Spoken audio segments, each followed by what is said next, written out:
Hello everyone. Thank you for joining today's live webinar. I'm your host, Dr. 𝗘𝘃𝗲𝐻 𝗂.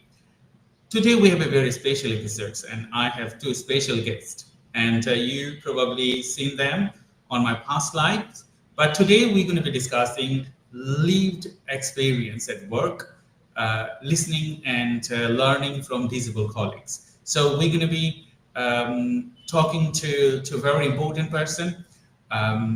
They are working rigorously and to improve the disability and as well as disability-related work and as well as access. So today, our first guest is Anna-Mary Ascari. So you probably know her.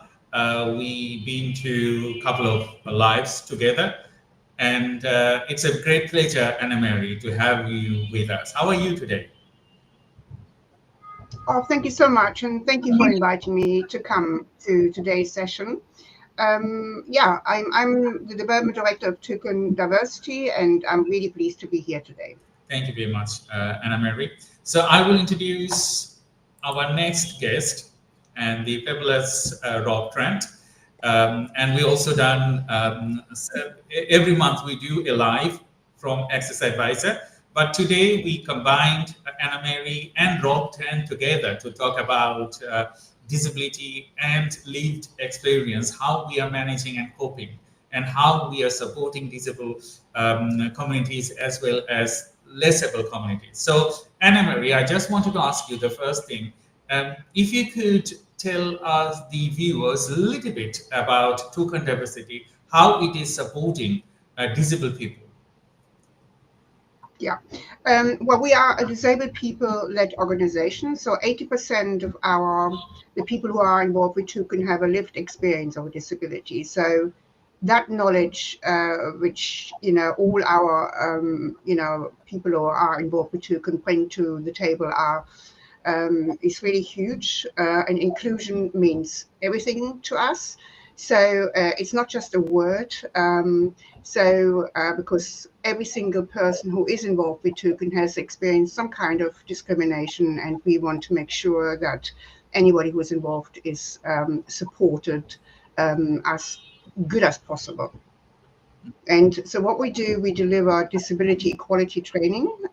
We have a whole range of different modules which we provide, but the main flagship is the disability equality training, where we look at the bias, we look at the history and why non-disabled people think in the way how they do about disability, why it is such a tragic thing to be disabled. We also look at the etiquette and how we can support people. And then the final part of this main training is, how to implement reasonable adjustments, making sure that people are supported as best as possible, in any environment as such. Thank you very much, Anna-Mary. And I think our viewers already know about Toucan Diversity. The work you are doing for the community, it's mind-blowing. And I was out of the country. I couldn't join the jumping from the helicopter. I was really eager to do that, but next time I will be there to do it. I think Rob, it's amazing the work you do and the people they contribute to Toucan Diversity together. So I just wanted to ask Rob a question about if you could introduce our viewers about you and about Access Advisor, please. Okay. Well, my name's Rob, obviously. I work mainly now trying to build an accessible brand called Access Advisor. Our slogan is disabled people going places. Really, we want to provide support for disabled people. In terms of accessibility, we've got Facebook group, we've got a website, obviously, a YouTube channel where people can upload their accessibility videos. And we're really trying to build Access Advisors so that we become a sustainable business and we can employ disabled people. I myself am disabled. I've got so many years of lived experience. I won't tell you how many, but I've been disabled since I was born. And before Access Advisor, I worked full time. So, hopefully, in a way, that's showcasing the skills and the lived experience that disabled people can bring. And some disabled people can work full time. I worked full time for 30 years. And hopefully, that serves as some kind of sign for other disabled people that it can be done if you want. That's fascinating, the work you do, Rob, because to the viewers, I just wanted to give you an additional introduction to Rob and Anna Mary, because I've been working with them such a long time now. We work together, support each other. So Anna Mary has a story behind Toucan Diversity, and I wanted to focus and tell the audience about the back, I would say steering wheel, that you are steering a thing, a movement, I would say, and that has a back story. Could you please tell a little bit about that story to our audience? Okay. Thank you. Anna Mary. Well, I got involved with Toucan Diversity because my daughter to find a job. So she wrote hundreds of applications, but was unable to get a job. And she came to me and said, look, I need to set up my own entity. So it was really her idea. And because I had experience in setting up charities and other organizations, and she came to me for support.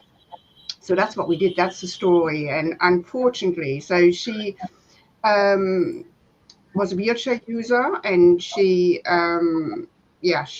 that was the main issue. So she thought of setting up like a training organization because of all the discrimination she had experienced. And she designed her own training course, which is our flagship training, the Disability Equality Training, and which is now CPD accredited.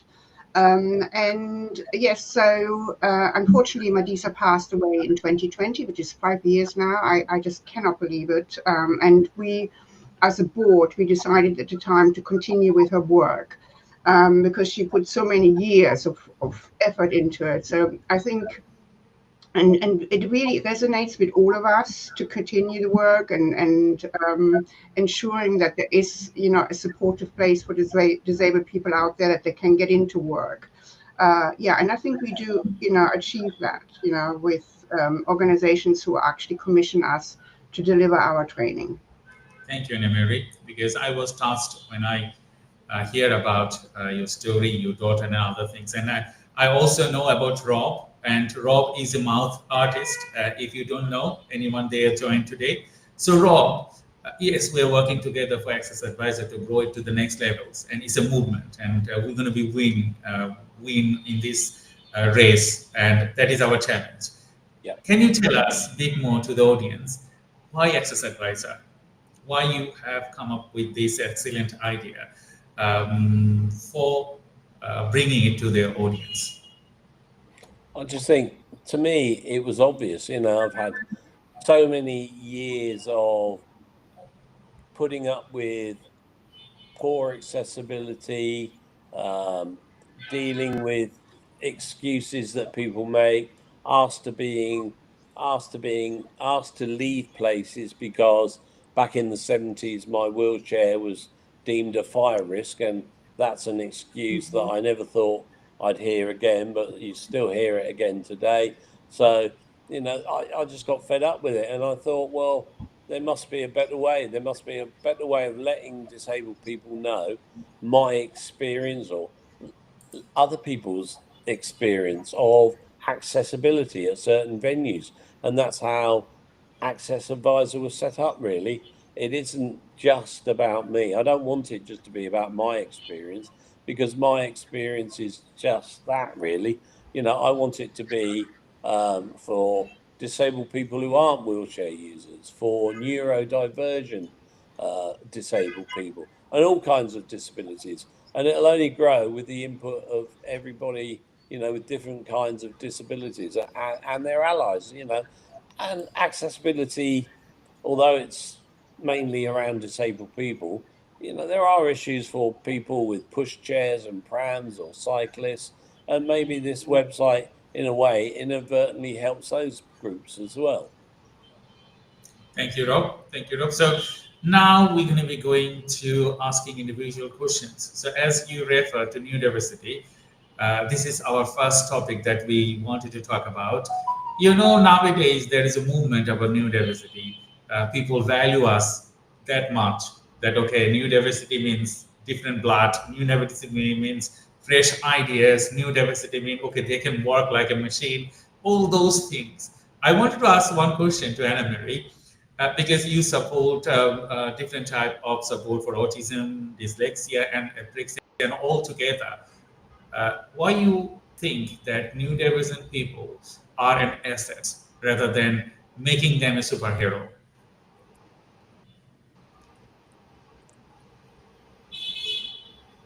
I didn't get the last bit of your question, but I think I got the gist of it.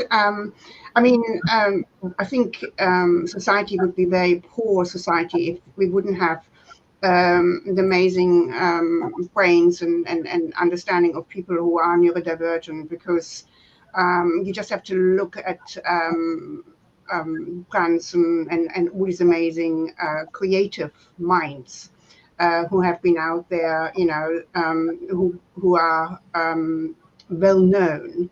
And obviously, we have designed an Understanding Autism course, which we have been working with Portsmouth in one, where autistic people have been involved with from the word go. Indeed, the content has been written by a volunteer of ours who is autistic, and it's now at the moment we have a forum looking at it to improve it further, ensuring that we have got the right visuals involved, etc. But it gives you a really good understanding of autism, for instance. So what kind of environment one has got to create in order to accommodate autistic people, and what not, what language is acceptable and what is not acceptable. And that's all what it is. It's all part of communication and making sure they are supported, in a way how it's acceptable. Thank you very much, Anna Marie. My question to Rob, you work with disabled people and you also work with neurodivergent people. What strength do they bring to a team if you hire disabled or neurodivergent people? I think it's, we all bring different strengths, but I think the crux for me is that by employing neurodivergent disabled people or other disabled people, ambulant disabled people, is that people can relate to our audience, to our business. We understand then what drives those markets. We're able to reach out to those markets and say, hey, look, we're not just Rob Trent, a wheelchair user, so we're only interested in wheelchair users. But, we have people who are neurodivergent on our board. We have people with visual disabilities on our board and our organisation. So to me, it's about, there's a business case for doing these things. There's an ethical business case as well. Why do we just want to employ wheelchair users? Why do we just want to employ able-bodied people when everybody has different strengths they can bring to an organisation? I hopefully bring some strengths like project management and risk management from skills that I've learned when I was working full-time, and other disabled people bring their strengths. And without those strengths, creating, a holistic approach, then we're just going to be a very narrowly focused business, and that's not what I want. Thank you very much. I think from this discussion, we totally understand that when you bring disabled people and as well as neurodivergent people together to a workplace, in relation with adding value, you can bring together the community, because on a specific community, you have disabled, you have less able, you have people they have mental health illness or disability or many other things. So if you wanted to grow and progress your business in current age, you cannot grow your business if you don't think about that percentage. So when I was child, I lived in Bangladesh.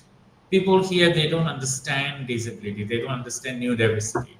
Now there is a shift towards it because everyone is embracing neurodivergent people now because they are intelligent, they are different, although they have some specific needs. But if you cater those needs, they can be super proactive. They can be useful to the audience. So my next question to Anna Mary, you know, we need to be adaptive to hire disabled or neurodivergent people.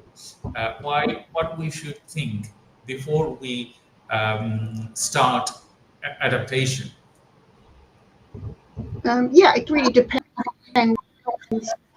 where you're at with the conversation. If you're thinking about, then you have to also adjust your questions, your advert to make sure that people feel included when they see, you know, and it depends what you're looking for, what kind of person you're looking for in general. And it's all about, you know, the communication of and creating that inclusive work culture which you want to achieve. Yeah, and once you have got that conversation going and talk to the individual person, and I think that's the most important, you know, action is to talk to the person directly to find out what their needs are and how you can support them. It's actually a very simple question. Rather than, you know, building, you know, a picture of assumptions, because the people themselves know, you know, how they want to be supported and what their needs are. So it's not a science. It's not very difficult to get, you know, it's just common sense, and stay away from assumption for sure. I mean, that's my take. Thank you.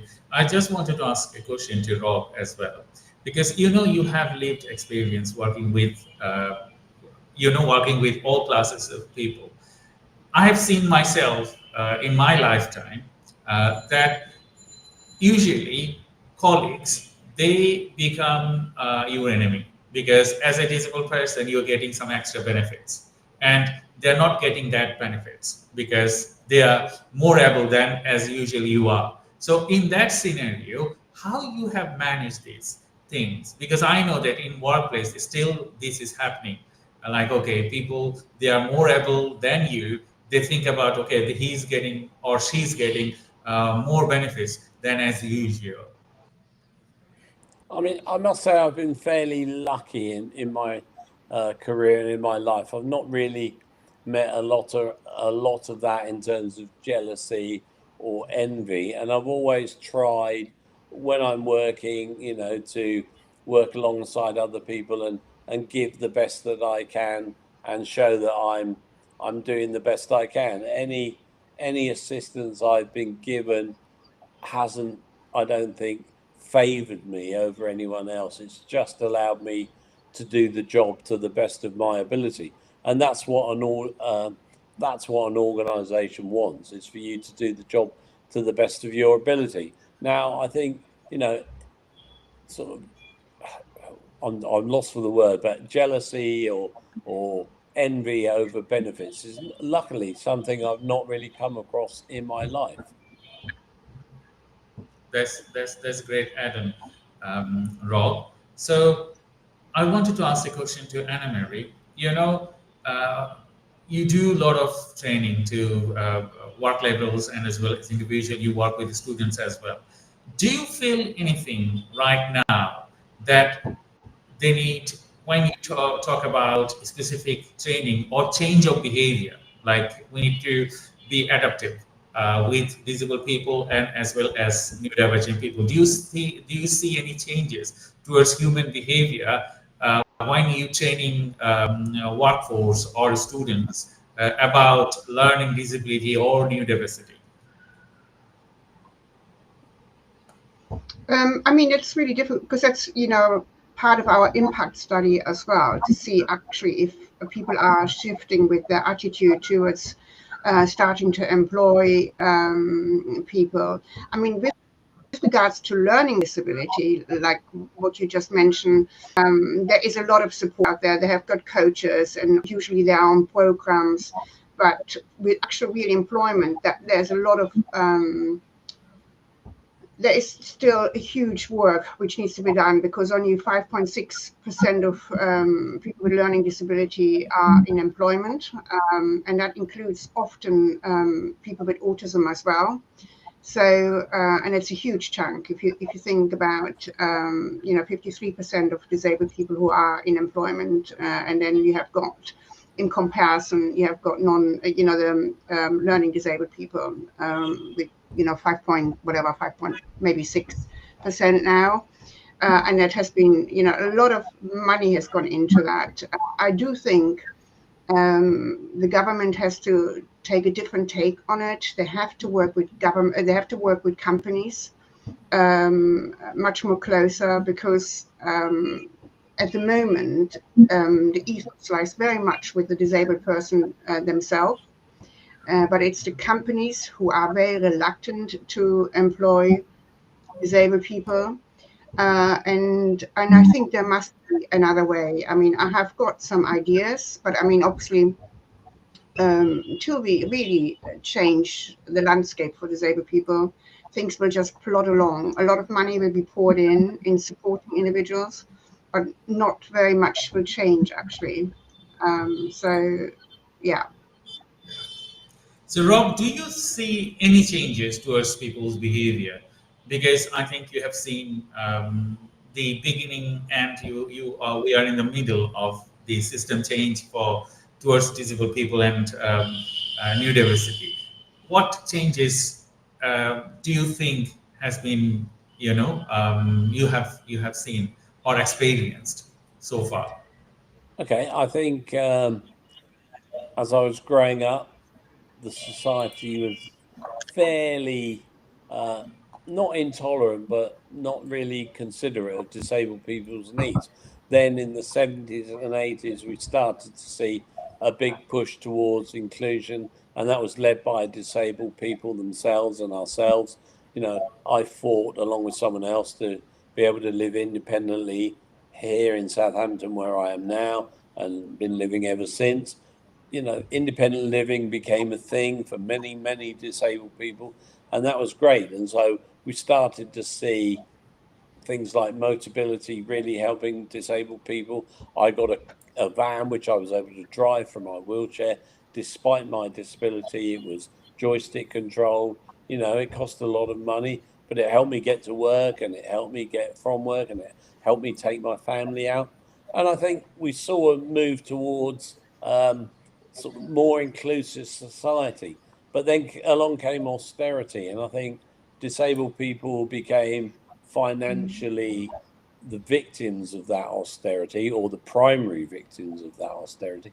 And then we saw over the years that I think the pendulum's now swinging the other way, where disabled people are starting to be sort of vilified and picked out as examples of scroungers. And it's very difficult, because if you work, then people say, why do you need their help? And if you don't, as a disabled people, they say you're sponging off the state. So, I think we need to see another shift back towards a more tolerant and a more inclusive society, where innovative ideas to get disabled people who want to work and who can work back into work. Because as Anne-Marie said, companies are reluctant to employ disabled people. That's a fact. Mm-hmm. I totally agree with you, because the way the system has changed so far, I think that's towards, positives, because the way people used to treat disabled, because, when you think that, okay, people, disabled people, they think that, okay, they are not, they can't do anything. Okay, they are good for nothing. And when they used to think about neurodivergent people, they said, okay, they can't do anything because they don't have the mental strength, they don't have the mental capacity.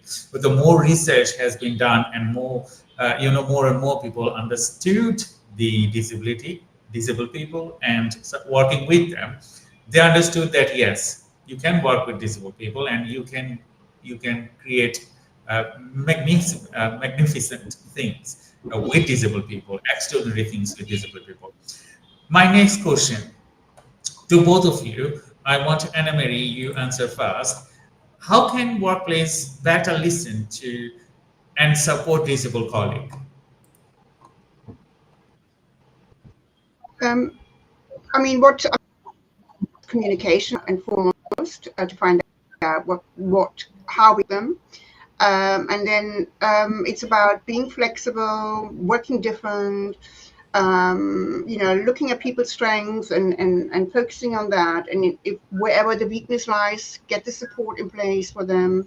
So yeah, I mean, it is not rocket science. It's, just, thinking, in the right way. And what I would like to add actually from previously, there are companies that are doing actually a lot of good, we're keen on employing disabled people. So, but there's so many companies out there who,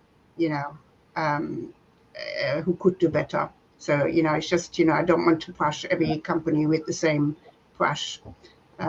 Yeah, sorry. And Rob? Well, to me, I think companies could do better employing disabled people, but I also think companies could do better in thinking how the products that they sell or the services that they sell can be accessed equally by disabled people. Because, we do want to work, but we also want to partake of all the services and the entertainment and the facilities that able-bodied people sometimes take for granted, like buying a ticket for a concert or just going out to the pub. It's taking part in all the aspects of daily life, and companies need to consider that when they're building their products or designing their services. And that's why if you've got disabled people in your organization, you're more likely to design and include products and services for other disabled people as well.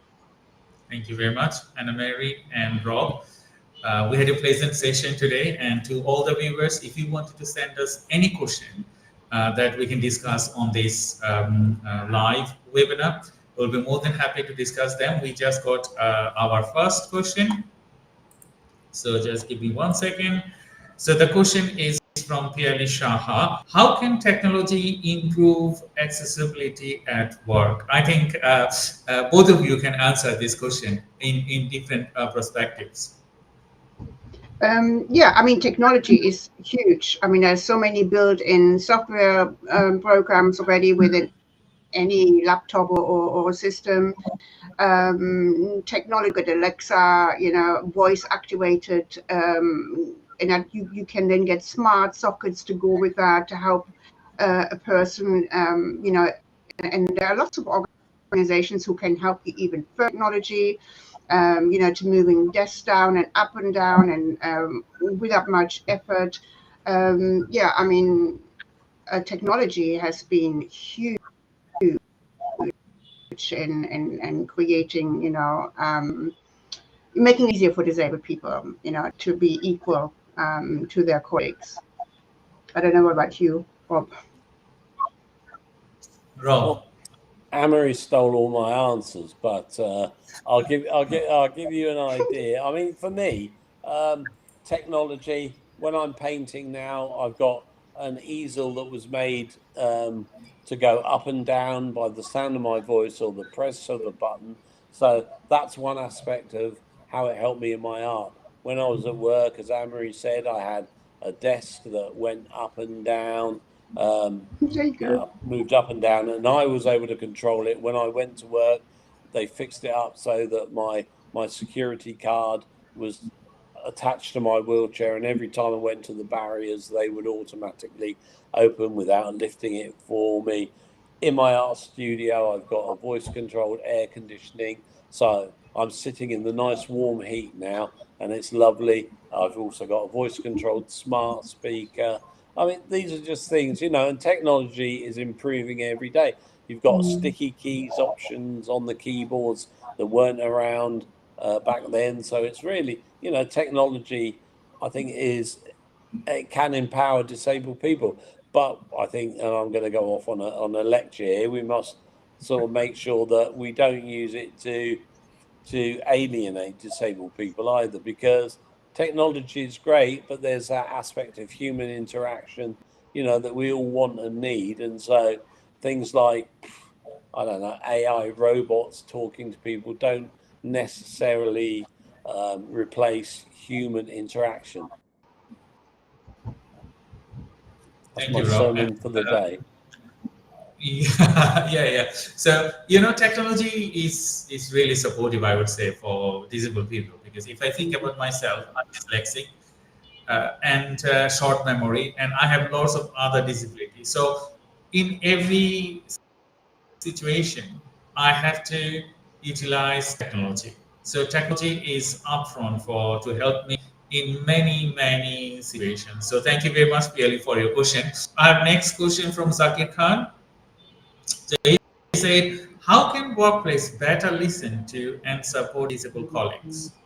I think that's very important. Thank you very much, Zakir, for asking this question to us. How can workplace better listen and support disabled colleagues? Anna Mary. Yeah, I mean, this is what we do with our reasonable adjustment training, and we always say communication is the most important thing. To find out what your colleague would like, you know, support in. Don't ever assume. You know, make sure that you get it right, because there's nothing more infuriating than putting things in place and they actually are not needed. So yeah, always just talk to the person and create, you know, with that you will create an inclusive work, you know, culture. If you continue to do that, you know, take each person as an individual, and yeah, I think that is the way. And that's definitely, you know, one of the most important things. To keep the communication open, and then find out if that works, if there's anything else they need. Try and maybe have a mentoring system in place as well to help and, you know, ease people into the job. So there's a lot of, you know, way of being creative and getting, you know, that support in place for an individual. Thank you, Anna Mary. And Rob, the same question. Well, I think it's things like setting up groups for equality and diversity within the workplace, inviting all those people, you know, inviting anyone who wants to come along. You'd set up either a disability focus group or an inclusion and diversity work group, that kind of thing, to listen to disabled people's needs, find out, you know, what bugs them about working where they do work. If they're working there, what could we do better to make those things more easier for you? You know, because some people find some things difficult that others would think are easy. So I think it's just about getting people together and listening to their needs and their stories, understanding where they come from and what their needs are. Thank you, Rob. So my next question is from Redwan. What support do managers need to lead diverse team effectively? So what support do a disability organization's manager needs, or any other organization needs, to lead a diverse team? Should I go first? What do you want? I'll jump in first, so I can steal all Anna Marie's answers this time. Okay. I think the question, what support do managers need? I think you also need managers that belong to those diverse groups as well. It's not about just you know, leading diverse teams, but you need to employ managers into those managers from diverse groups to help do that. And I think it's an understanding. I think a manager needs to understand his team. It may not be disabled people. It may be all all able-bodied people, but they all have differences, and they all have different needs and different requirements and different workplace requirements. And so I think it's about learning what drives people, putting people in the, if you've got a team that does different jobs, you find the person best suited to do that job. Don't just give it to A or B, you know, just, you've got to think about the people that are in your team. Thank you, Rob. Anna Marie, same question. Yeah, I think the manager would need support from their line managers, and I think if you want to really create an inclusive workplace, it should come from the very top. And once you know the MD is in that right frame of mind, it will all fall into place. Attitude will change. And because even as a middle manager, if you don't have the support, there's very little you can do. Yes, you can support, you know, with the right attitude and everything, but there are also limitations. That's why I think it has got to come from the very top if you want within an organization. But it does make business sense, and I think if you sell that, because I think we know that you know, inclusive workplaces have got 30% more profit than a non-inclusive environment. So these are statistics, you can't deny that. So if you look after your staff, I mean, here in the UK, you have, it will cost around 6K in order to employ a new person into your business. So it will be much more advisable to look after your staff in a proper way and make sure that they are, you know, being taken care of. I totally agree with you, Anna Marie and Rob, because you know, when you have a manager, as Anna Marie said and Rob Trent as well, reference that it has to come from the top, because the person, they are the founder of the company. They need to understand how you're going to be treating your people, and you know, all rules and a lot of different things has to be maintained in a way that you understand everyone, the policies and all those things. If you don't have that, your manager, they cannot work alone to lay out individual rules or regulations and whatever, because they will not get your point. So thank you, and thank you everyone for joining today's live webinar.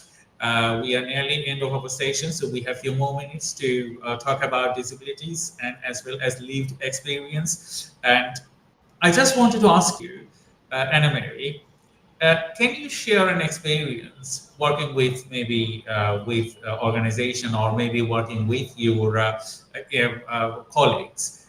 What makes you feel proud that you feel proud doing that with your disabled colleagues or disabled, you know, organizations? Yeah, I think, and it's a bit like what the previous question was all about. I mean, we had an organization where the CEO got in touch, and she was saying we need to do better for in order to support our clients, and that was the initial take. And so what the plan was that all of their staff were going through our training. And then they realized that they had quite a few disabled employees themselves, because it came all part of that conversation. And they then looked at ways of how to accommodate and be more flexible with the people they actually had already employed. And what makes me really proud is that we are still part of that company's journey in improving, you know, the environment for the employees, but also for their clients. So, I mean, I think it's obviously easier manageable if you have got only 80 or 90, 100 staff, but it is also equally manageable for larger organizations. But for us, I mean, for Toucan, that was a really proud moment, and we are still, you know, now in talking and finding ways, you know, getting, you know, therapy rooms looped, you know, or different things, you know, whatever they're coming to us with the question, we have got XYZ joining our company. How can we support them? My answer always is talk to the person directly, and and then if you need any reasonable adjustment, if you think you can, but it is all workable. It's just, and it's really lovely, to be involved in that process and seeing the change happening. Thank you, Anna-Marie. And Rob, the same questions. What makes you proud working with disabled people? Can you tell us a story or anything that you have? Yeah. I mean, one of my passions is football, and many years ago, I worked with the Football Stadium Advisory Design Council, the FSADC, and I was on a panel that met, 2 or 3 times a year to look at funding for football clubs. They would apply. Football clubs would make an application for funding, and the FSADC panel would allocate that funding. And one of my role on that panel was to look at inclusion and how the work that they wanted was improving the lives of disabled people, or the ability of disabled people to go and watch football. So, that's one of the things that I did, which I think I was very proud of. Often I was able to make recommendations, go back to the club and say, well, if you did this or you did that, then that would strengthen your application. If you did something which would improve accessibility for disabled people, that would improve your chances of funding. So come back in a couple of months' time with a renewed bid. So yeah, one of the things I was proud of. Thank you very much, Rob and Anna-Marie, and to everyone. We might not be able to answer all the questions, but as we're doing this live, if Anna-Marie and Rob has some spare times, please go through with the questions and please answer those. We are nearly end of our session. So at the end, I wanted to ask 2 specific questions. First one is how people can support both of you. And second, do you want to have a closing remarks for the people? So Anna-Marie, please. I don't get them. Do you want to find out how people can support me, or yes, as an organization? Yeah. Yes. I mean, if you follow us on LinkedIn, Facebook, Instagram, and if you have any questions or queries, with regards to disability equality training, we're very happy to, we give you free consultations, and you will meet the team and you will find out more into details of how we can support you as an organization. And we have a lot of toolkits which we can give you as an organization for free. And we would love to work with you. And with that, you would support us, our organization, because we obviously need the funds as well in order to pay our staff. I would love to hear from you. That's how you can support us. Thank you. Thank you, Anna-Marie. Rob. Again, it's funding. It's people join our communities on Facebook, Access Advisor Facebook, YouTube. Follow us, subscribe to us. If you can't fund us, then please join us. We've got ways where you can sign up to easy fundraising, where if you spend online, we get a percentage of that. It doesn't cost you anything, but support us, and most importantly, support Toucan, because they're a charity and they rely more on your funding as well, and they're doing a great job. So I'd say give them the support if you can. Thank you, Rob, and thank you, Anna-Marie, and thank you everyone for joining today's live. As I continually work with Anna-Marie and Rob, and to let you know that we are just developing the Access Advisor new site. It will be launched very soon. We are just in the last stage of tweaking a lot of things. Access Advisor has Toucan Diversity has a YouTube channels, and recently we have gained 1 million views on Access Advisor. And please go and support our YouTube channels, because it also can support us to earn more money. So if you have time, please support our social media, LinkedIn, YouTube, Facebook groups, and as well as visit our website. And if you wanted to donate specifically, feel free to donate, because Anna Mary Toucan Diversity is a CIC. So if you donate something, it will double up from the Charity Commission and other places. You can also donate Access Advisor, because we need funds to continue our support for the disabled people, because we are disabled and we're supporting disabled people. So thank you, everyone. And thank you, Anna Mary and Rob Tent. We will welcome you in another episode of our live webinar. Until then, stay tuned. Bye-bye. Bye. Bye. Bye.